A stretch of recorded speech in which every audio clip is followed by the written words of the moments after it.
আমি স্যারের সাথে 3 বছর একসাথে চাকরি করছি। স্যারের আন্ডারে আমি চাকরি করছি এবং তার সাথে আমার অনেক আগে থেকে একটা পরিচয়। আজকে এখানে একটা সৌজন্য সাক্ষাৎকার ছিল। আমরা এই সৌজন্য সাক্ষাৎকারে আমরা বিভিন্ন ধরনের কথাবার্তা, আমাকে পারিবারিক লেভেল, অন্যান্য লেভেল, এগুলি আমরা আলোচনা করছি। রাষ্ট্রীয় কোনো ব্যাপারে কথা হয়? রাষ্ট্রীয় লেভেলে রাষ্ট্রীয় আলোচনার মাধ্যমে হয়তো দুই একটা রাষ্ট্রীয় লেভেলে চলে আসছে, বাট ওইটা খুব একটা বড় আলোচনা। আচ্ছা, আমি বলতেছি আমাদের লুৎফুজ্জামান বাবর 18 বছর পরে আপনি স্বরাষ্ট্র মন্ত্রণালয়ে 18 বছর পরে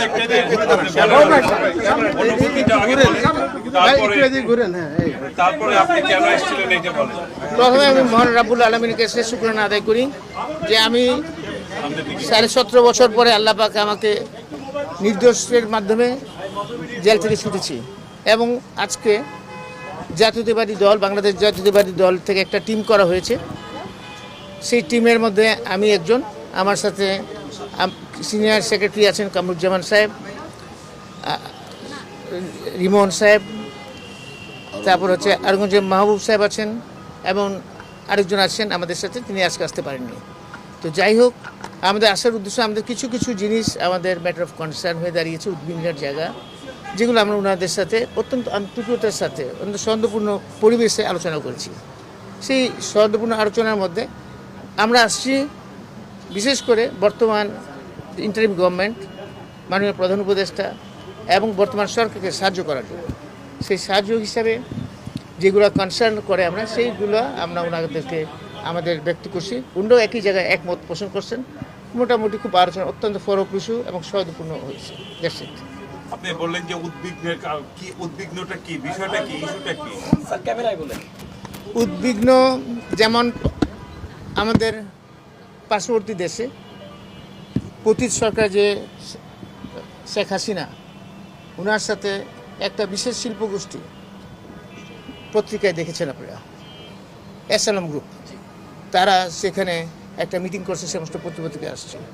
সেইটা মিটিংয়ের উদ্দেশ্য ছিল বাংলাদেশের নির্বাচন বানচাল করা, নির্বাচনের বিভিন্ন সহিংস ঘটনা। এটা তো একটা উদ্বিগ্নের জায়গা। সেই ব্যাপারে আমরা আলোচনা করেছি। আরও অনেক কিছু আলোচনা করেছি, যেমন বিভিন্ন অবৈধ অস্ত্র এবং লুট হওয়া অস্ত্র, সেটা যে উদ্ধার হয়নি এখনও, সেটা আমাদের উদ্বিগ্ন জায়গা। অবশ্যই অবস্থিত করছে, বরং অত্যন্ত সৌহার্দ্যপূর্ণ, অত্যন্ত সুফল, মানে অত্যন্ত ফলপ্রসূ আলোচনা হয়েছে।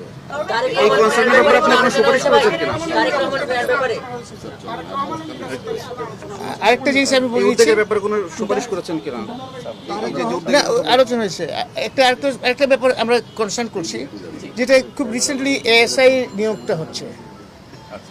সাধারণত নিয়োগ হয় কনস্টেবল, এসআই এবং এসপি লেভেলে, কিন্তু দেখলাম এএসআই লেভেলে নিয়োগ হচ্ছে। কনস্টেবল থেকে যারা হয় তাদের একটা ক্যারিয়ার থাকে, যেমন সে এসআই হবে, এসআই হবে, ইন্সপেক্টর পর্যন্ত হতে পারে।